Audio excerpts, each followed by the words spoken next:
The WWF's 1998 King of the Ring took place on June 28th in Pittsburgh, Pennsylvania. 17,000 fans in attendance, around 385,000 watching on pay-per-view. Fans were tuning in to see a Hell in a Cell match, the first ever WWF First Blood match, and fans were also going to see a new King of the Ring get crowned after witnessing the semi-final and final matches of the annual tournament. This pay-per-view would turn out to be one of the most well-remembered shows of the Attitude Era. The Hell in a Cell match is now the stuff of legend. I know you'll want to jump ahead to that match right away, but let's see what happened before the Hell in a Cell encounter, because there's some solid matches going on before the Mankind vs Undertaker match.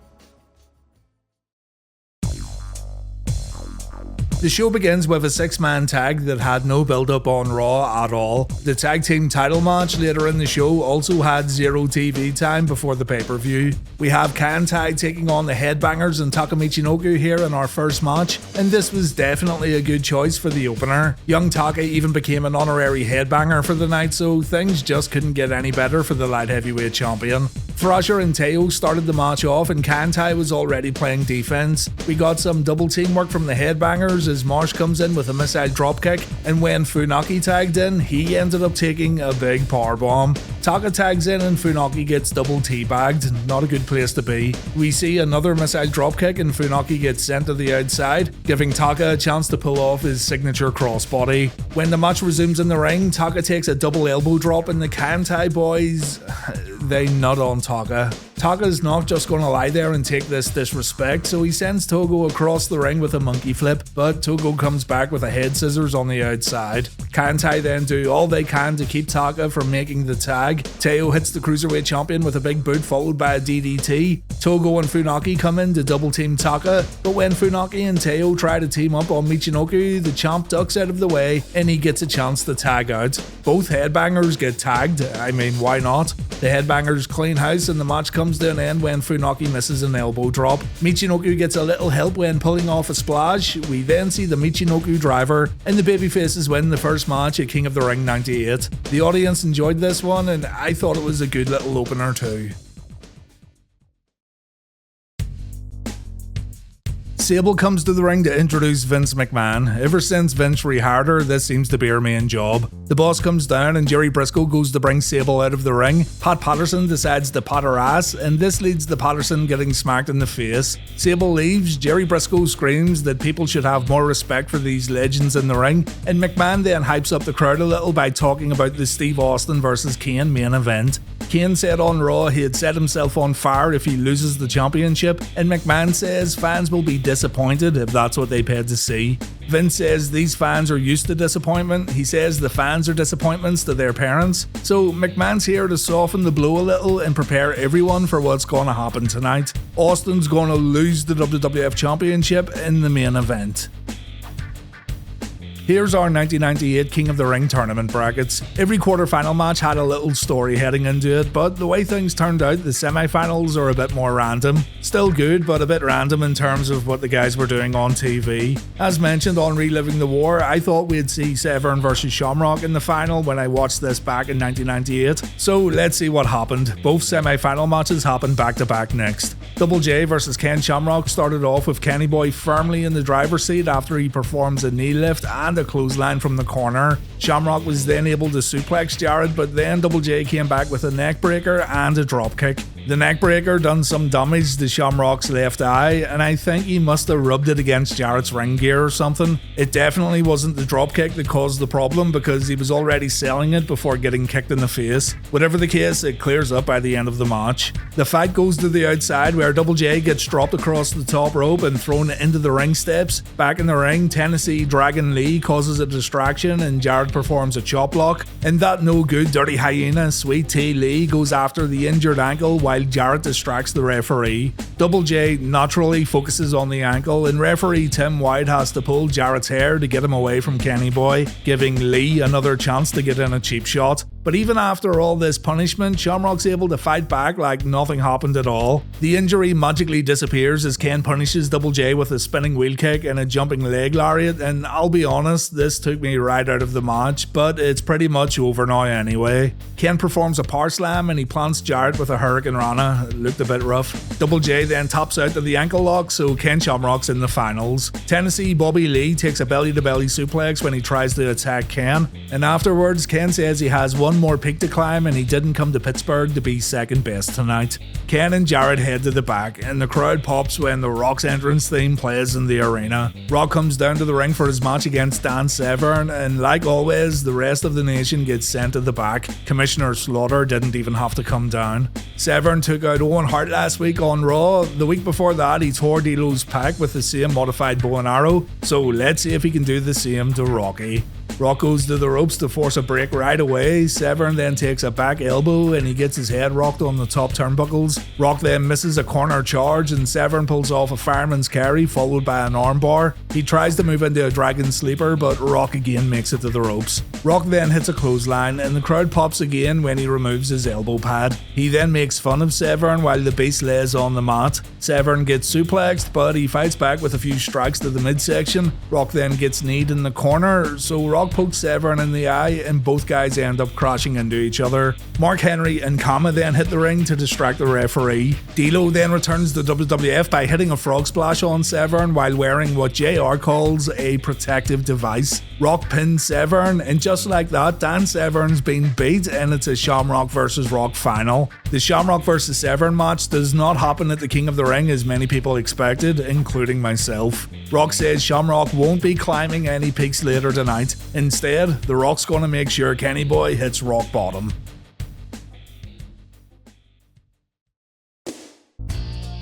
Next up, we have Al Snow versus Too Much. Since returning to WWF, Snow hasn't had a match. He's wanted to have a meeting with Vince McMahon and Jerry Lawler's failed to make this happen, even though he promised Al that he would. On Raw last week, Jerry said he would get Snow his meeting if he and Head beat Too Much at the King of the Ring, and if Al can't get the job done, then he's out of the World Wrestling Federation. So there's a lot on the line here for Mr. Snow. This is also Too Much's first real match on pay-per-view. They did compete in the WrestleMania 14 Battle Royal, but they were just a footnote in that particular match. So this one definitely has a few things going for it. Snow makes his way to the ring with no entrance music, and it's then announced that Jerry Lawler's the special guest referee for this showdown. Snow's all over Scott Too Hot Taylor to start things off, but he gets distracted by Head, giving Taylor a chance to counter a back body drop and dance a little. Snow gets the better of Taylor, the competitors go back to their corners. Snow has a word with Head while Scott tags out. Brian Christopher spits his gum on Head. He then accuses Snow of hair pulling, and of course the King takes his son's word for it. Lawler then stops Snow from smacking Christopher into sexy floors Al. This is more like a 3-on-1 match here. Snow launches Christopher off the top turnbuckle, but he gets his wee rocker smashed on the top rope by Taylor. Still though, he's able to perform a sunset flip bomb, and that really should have been the match all over. But Jerry, of course, is counting very, very slow. Too Much end up getting dumped out of the ring. Snow body slams Christopher on the floor before heading back up the entranceway, only to run down again to hit a big clothesline. Scott Taylor then tries a springboard clothesline to the outside, and it didn't look all that great, honestly. Looks like he didn't get enough distance. Back in the ring, Christopher performs a missile dropkick and Too Much team up for a double ass breaker, I don't know. Head watches on in horror as Snow gets chin locked by Taylor, but Scott lightens up a bit and Snow ends up taking a pump handle suplex. Scott moonwalks back to his corner, but he doesn't tag out. Instead, he takes a wheelbarrow suplex from Al, and then he tags out. Too Much ends up taking a double DDT, and then Al finally tags in Head. Head comes in with a few headbutts. Al cleans house, and he hits Brian Christopher with a snowplow. Lawler refuses to end the match though, so Al attacks Taylor while Lawler leaves the ring to grab something. He tosses an empty shampoo bottle at Christopher. Christopher attaches it to Head. Lawler then counts the pinfall, and Too Much win the match. It was an empty bottle of Head and Shoulders. Get it? Head and Shoulders? This finish is clearly for the intellectual wrestling connoisseur, so don't worry if you don't catch it right away. Seriously though, I got a chuckle out of this when watching it for the first time, but the audience didn't care much for it at all. Still, take away all the shenanigans and tomfoolery and the match wasn't terrible. I can see why some fans would turn their noses up at it though, and to those people, I say, lighten up.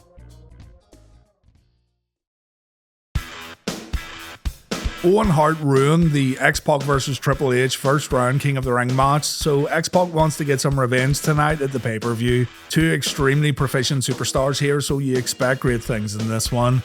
Waltman starts it off with a flying kick while Owen was making his entrance. He remains aggressive with a double-handed chop followed by a spinning back kick, but then he goes for a Bronco Buster and Owen moves out of the way. I really don't see the point in attempting Bronco Busters on opponents standing in the corner. I mean, if it connects on a standing opponent, it's gonna look a little weird, isn't it? Anyway, it's Owen's turn to throw X-Pac into the turnbuckles a few times and Pac hits those corners hard. Owen delivers a backbreaker and a spinning wheel kick as the King talks about how he likes both of these guys and he can't choose a favourite. X-Pac comes back with another whip to the corner. Owen then takes another kick. The Blackheart replies with a few hard chops and a fisherman suplex, but X-Pac kicks out at 2. Owen then pulls off a gut-wrench suplex. X-Pac replies with a back body drop. The two end up on the outside where X-Pac hits an apron clothesline, but then Owen fires back with this Irish whip into the timekeeper's table. I totally forgot about this bump and it looked pretty good too. Owen doesn't let up. He performs a front suplex onto the Spanish announce table before bringing it back into the ring. His pin attempt leads to a kick out of 2 though, so he tries to put X-Pac away with a sleeper hold. Kid gets out, he locks in a sleeper of his own. Hart throws X-Pac into the ropes, but Pac manages to hit the X Factor. Owen gets his head busted open after another kick to the head, and then X-Pac brings Owen to the corner. We see that Bronco Buster. Owen was thankfully sitting down, and then X-Pac tries to go upstairs, but he gets intercepted. Owen and X-Pac fight at the top rope, and both men end up falling down, with X-Pac falling to the outside and Owen falling into the ring. Mark Henry then appears and he hits a splash on Pac. Chyna gets in Mark's face, but she doesn't need to do anything because Vader shows up and Henry gets taken out. In the middle of the chaos, Owen locks in a sharpshooter and Kid taps out, but there's no referee. So Chyna hits Owen with a DDT and X-Pac wins this King of the Ring grudge match. It's almost like Owen's forever destined to lose big matches thanks to Chyna, but still, I thought this was a solid match, and like most matches at this pay-per-view, it's completely overlooked due to the Hell in a Cell encounter, so make sure you give this one a watch. On Raw this past week, The Undertaker showed up to Paul Bearer's house and Paul took a beating. What fans didn't know at the time is that The Undertaker also suffered a legitimate fractured ankle during this segment, and the Phenom would be entering the Hell in a Cell badly injured, but that pales in comparison to what Mick Foley goes through. Still though, it's something we shouldn't overlook. Paul comes to the ring and he says he took a beating from The Undertaker, but he wouldn't miss tonight for the world. For 20 years, Kane sat all alone in his room. On Saturdays, he would watch WWF Superstars and he would say to Paul, "Dad, I want to be like him." Kane couldn't play Little League, he couldn't join the Boy Scouts, he couldn't play in the sunshine, he just wanted to be like his big brother. So tonight is going to be the happiest day in Paul's life. He's going to be the father of the WWF Champion and the fans can laugh at Paul all they want because Bearer's going to be laughing all the way to the bank. Next up, we have the New Age Outlaws defending the tag team titles against the New Midnight Express. Road Dogg and Billy Gunn were feuding with DOA and LOD 2000, but seeing as neither team could beat the Outlaws, the WWF have given Bastard Bob and Ballbag Bart a chance at the tag team championships. There was no build up for this one at all. It's absolute silence when the NWA champs make their way to the ring, and I guess the only notable thing about this is the fact that Billy and Bart are now on opposite sides of the ring, representing two different tag teams. Jim Ross even reminds us that these two were supposed to be brothers. The match was built around Road Dogg getting the hot tag, and there were a few shaky moments in the match too. James tags out, Billy Gunn cleans house, and so Jim Cornette jumps in to hit Billy with an NWA tag belt. Cornette tries it again a little later on, but this time Billy stops him in his tracks. Jim doesn't notice Chyna getting in the ring and Cornette takes a low blow, and the Outlaws win the match with a double stun gun. The crowd reaction to this match was odd. They cheered at the start for the Outlaws, they then chanted boring even when the Outlaws were in control, and they cheered again when Road Dogg and Billy Gunn won the bout.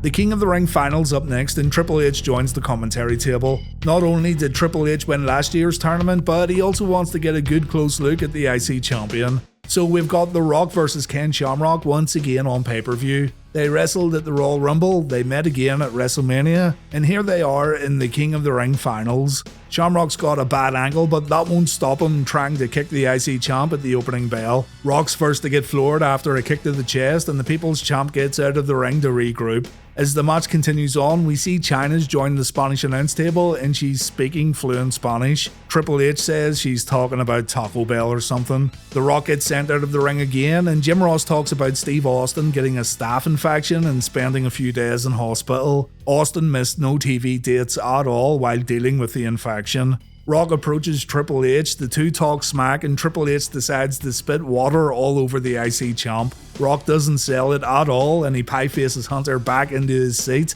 This leads to Shamrock taking advantage on the outside, and Rock has to hit a low blow just to get a break. Back in the ring, Shamrock gets his hand tied up in the top and middle rope accidentally, and Rock has to help Shamrock free himself. The two fight again right in front of Triple H, and this time it's all Rock as the Great One lands a clothesline and Shamrock gets dropped across the guardrail. The two get inside the ropes again. Shamrock takes a swinging neckbreaker. Rock gets punched in the corner. He instantly comes back with a DDT, and there it is, a King of the Ring tournament chinlock. So far, I don't think this has been as good as previous Rock and Shamrock matches, in my opinion. You may think differently, but it does feel like the rivalry had run its course at this time.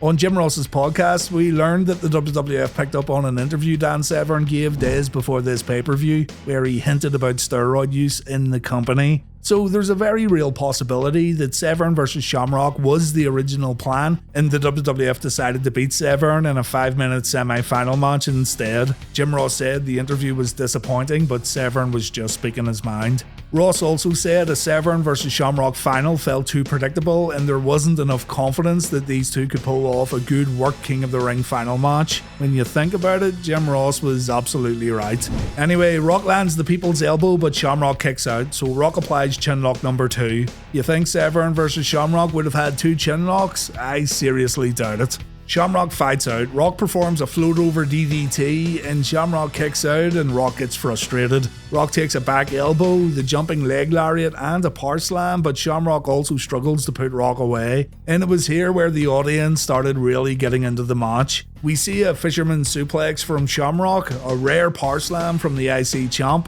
Rock goes for the float over once again, but Shamrock counters with a Northern Light suplex, and even Triple H has to catch his breath after the move. Every move gets followed up with a pin attempt. The two share clotheslines and they both fail to win the match. Shamrock takes a stun gun, and again, it's only a 2 count. Rock then gets frustrated and he argues with the referee, and this leads to Shamrock applying the ankle lock and winning via submission. Ken Shamrock is our 1998 King of the Ring. This match really ramped up in the last few minutes, and it went from just okay to pretty good. But now you'd hope the WWF do something more with Kenny Boy. Triple H spoke on commentary about how the King of the Ring is a real stepping stone to bigger and better things, and this was generally the case up until this point. And yes, I know, Mabel. So fans at the time did expect Shamrock to get pushed to the next level following this big win at the 1998 King of the Ring. There's no ceremony this year though, and there's no presentation. Shamrock just celebrates and the pay-per-view continues on.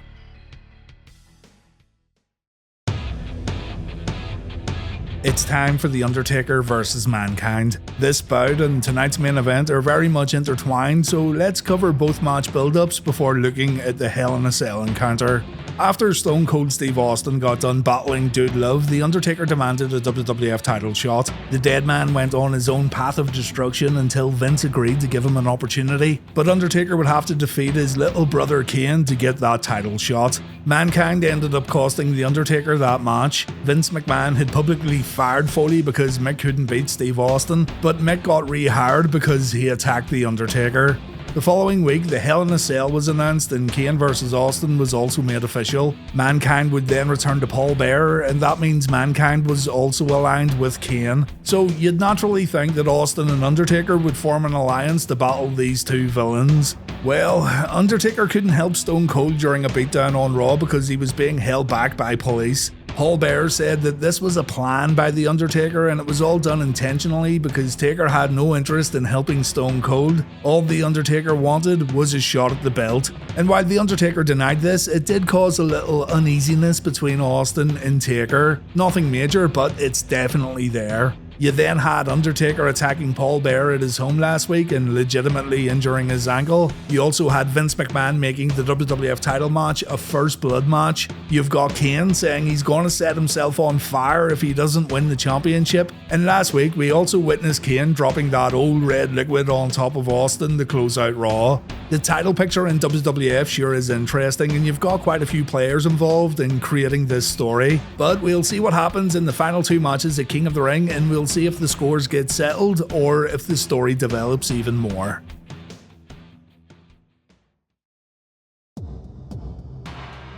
Mankind comes to the ring first. On Raw, he debuted this new look where the old Mankind's mixed in with the corporate Mankind that failed to impress Vince McMahon. A great way to show the confused state the Mankind character was currently in. Mankind walks into Hell in a Cell, he walks back out, he throws a chair on top of the cell, and he begins climbing the cage. I watched this show live as it happened and I remember getting so excited when Mankind climbed up there. There'd be no guessing throughout the match if the competitors end up on top of the cage because it started on top of the cage. The Undertaker comes out, he takes a look at Mankind before removing his coat. Taker begins scaling the cage and not a person in the arena is sitting down right now. This is going to get crazy right at the opening bell. Undertaker punches Foley a few times so he can finish his climb. Taker gets up there but he ends up getting hit twice with that chair, and already you can hear the rivets and fasteners breaking at the top of the cell. When they step on a panel and it almost breaks through, I can remember getting really on edge when watching this for the first time, so God knows what it was like for Undertaker and Foley. This was absolutely nerve-wracking for a viewer at home because that cell roof wasn't sturdy at all. More rivets break as the two move around. Mankind goes for a suplex but Taker counters with a few punches. Mick Foley's stunned, he tries to find his balance but before he can do that, the Undertaker grabs him and a moment happens that we'd never ever forget.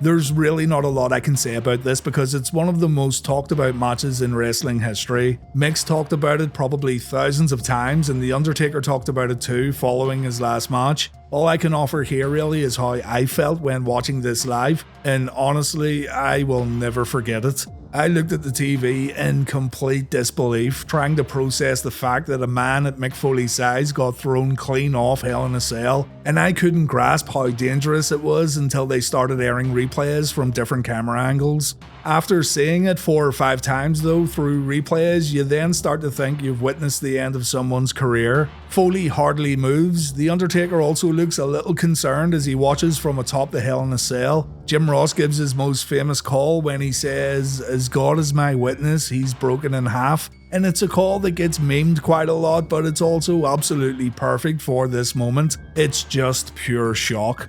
The crowd pop for the bump, they cheer afterwards knowing they witnessed something truly unbelievable, but it soon quietens down as JR and King ask for help and fans begin to realise that Foley hasn't moved an inch. Terry Funk comes down to check on Mick. Mick takes his mask off and he complains about his arm. WWF head doctor Francois Petit is now attending to Foley. And did you know that Francois played Sub-Zero in the original Mortal Kombat movie? Yeah, it all comes back to Glacier.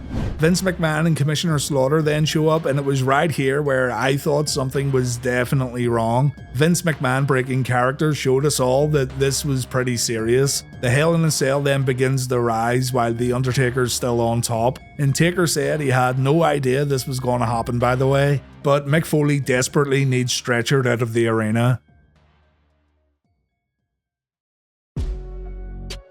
Mick Foley gets brought to the entranceway. Jim Ross says the match is ended. Undertaker begins climbing down, but then Mick Foley stands up. Foley pulls away from the officials, and both he and Undertaker begin climbing the cage again. It's absolute insanity. Both men meet each other again at the top of the Hell in a Cell. Mankind gets headbutted, he takes a right hand, and then Jerry Lawler says Mick Foley is dead and Jim Ross pleads for someone to stop the match. This chokeslam right here, according to Foley, was way worse than the first fall. If you watch closely, you can see the chair falling on top of Mick and he got legitimately knocked out for the first time in his career. This spot was not planned. Undertaker told Terry Funk to check and see if Mick was still breathing, and Funk would write in his book that Mick's eyes looked like those of a dead fish, just totally glazed over. Undertaker then jumps down and he further injures his ankle upon landing on the canvas, but he just shrugs it off so he can chokeslam Terry Funk and continue the match. After seeing a few more replays, we go back to the ring and Undertaker punches Mick and Foley just collapses on the mat in a heap. He's completely out of it. He looks awful as Undertaker goes for old school, but Foley throws himself into the ropes and then we can see that there's a loose tooth lodged into Foley's nose. To go back to how I felt watching this, I was absolutely glued to the screen at this point. This was one of the most gripping matches I'd ever watched, and I also remember rooting for Mankind. I was indifferent to the Dude Love stuff at Unforgiven and Over the Edge, but Mick Foley became the man in my eyes as this match continued on. Undertaker gets rammed into a cage panel, and Foley struggles so much to lift the ring steps that he just gives up and Undertaker takes over. That bad arm takes a few hard shots and Mick takes a few right hands before the Phenom tries to dive through the ropes, but Mankind moves out of the way and the dead man gets busted open. Watch closely and you can see the Undertaker bleeding here. It gets back in the ring where Mankind hits Undertaker with a piledriver on the chair. Taker kicks out, so Mick sets the chair on Undertaker's head and he performs a leg drop. The Undertaker won't stay down though, so Mick hits a double arm DDT and he then goes under the ring to find something. It's a bag filled with thumbtacks. WWF audiences had never seen this before. There's a loud gasp when Foley throws the tacks onto the mat. Mankind tries to punch the Undertaker into those tacks, but it doesn't work. The two pull off counters and the Undertaker ends up taking the mandible claw. But then the Undertaker stands up with Mankind on his back and Foley falls into the thumbtacks back first. To make sure he gets the full effect, Mankind then rolls in the tacks. If all this isn't enough, if the fans haven't been entertained yet for some reason, Mankind gets chokeslammed into those tacks, and that's going to be the end of one of the most insane matches WWF ever put on. The Undertaker hits Mankind with a tombstone, and The Undertaker wins an unbelievable Hell in a Cell match. We're definitely desensitized to this kind of thing in wrestling today, and it's not like other companies weren't having matches even more brutal than this one before 1998. But if you were only following things like WWF or WCW and you didn't have access to tapes, then this would have been one of the most mind-blowing things you ever witnessed in a wrestling ring. I couldn't believe WWF, or rather Mick Foley, went as far as he did for a mainstream pay-per-view show. Watching this unfold at the time was easily one of the best experiences I ever had watching pro wrestling. Mick Foley refuses to get carried out on a stretcher. The fans give the heel Mankind a standing ovation, and it was later revealed that Vince McMahon thanked Foley for what he did on this night, but he also asked him to never ever do it again.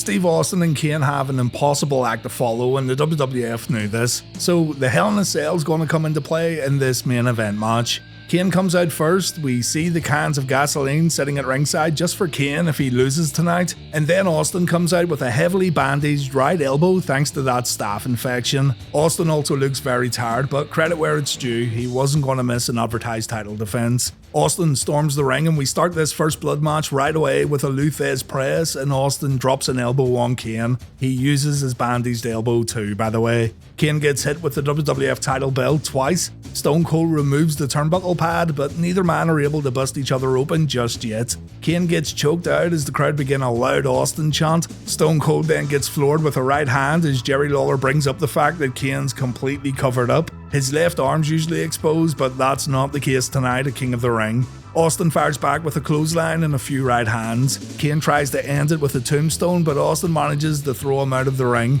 Gotta say too, the crowd are just as loud here as what they were for the Hell in a Cell. It just goes to show how popular Stone Cold really was and how fans of this era were totally up for it. Not to get sidetracked here, but nothing compares the wrestling fans of this era.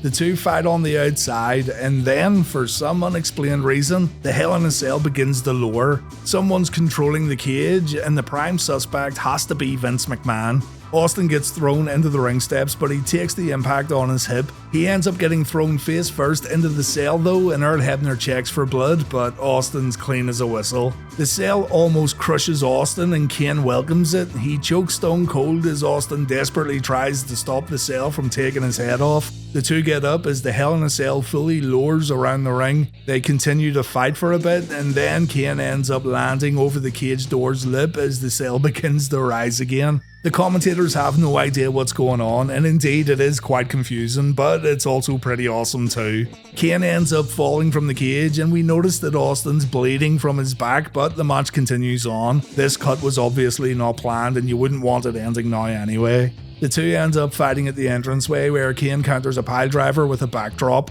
We then see Mr. McMahon in an arena luxury box along with Sable. He has a headset too, so it's possible that Vince is sending orders for the cell to lower, but who knows. Austin gets suplexed on the rampway. He gets thrown into the security railing. Kane tries to bust Austin open by throwing that barrier in his face, but Stone Cold gets his hands up. The two make their way back to the ring, and Austin fails when trying to smash Kane's head into the exposed turnbuckle. So they both end up on the outside again, where Stone Cold uses the guardrail, the timekeeper's chair, the announce table, and a desk fan to try and open Kane up, but he can't do it. Jerry Lawler says Austin really needs to remove the mask here to get results, and he's probably right. We see a referee bump when Austin crashes into Hebner, so Earl stays on the outside as Kane hits Stone Cold with a diving clothesline back inside the ropes. McMahon watches on as Kane goes up one more time, but Austin counters and Stone Cold fires up. Kane gets whacked in the exposed turnbuckle. Austin stomps on his opponent before ramming the back of Kane's head into the turnbuckle over and over again.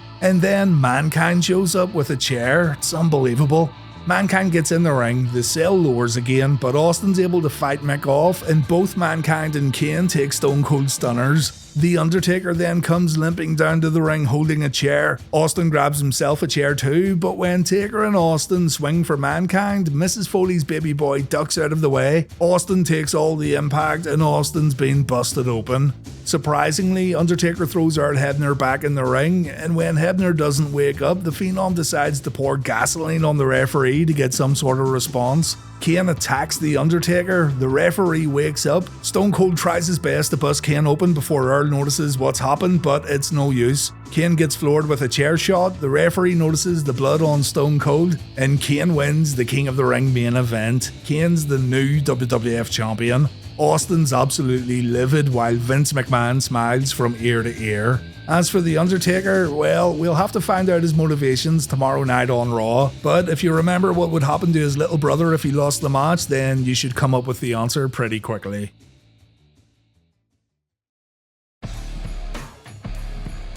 King of the Ring 98 is absolutely filled with drama during those final two matches, and it makes for a really memorable pay-per-view. In my opinion, in the Reliving the War timeline, it's the best show WWF's put on since WrestleMania 14. Mankind vs Undertaker speaks for itself. Austin and Kane sounds like a match that wouldn't really work, but they pulled it off well thanks to adding a ton of gimmicks to the match. But don't overlook X-Pac vs Owen Hart either, that's an underrated matchup for sure. I also had fun watching Al Snow and Too Much again, but it's no wonder the undercard gets forgotten about at this show. The last 60 minutes or so of King of the Ring 98 is so entertaining that the matches beforehand were always going to be hard to recall. Join me next week for Reliving the War though, and we'll find out what happens next with Austin, Kane, Undertaker and Mankind. Trust me, it's another episode you won't want to miss. Thanks for watching everyone, I hope you enjoyed this look at King of the Ring 1998, and take care.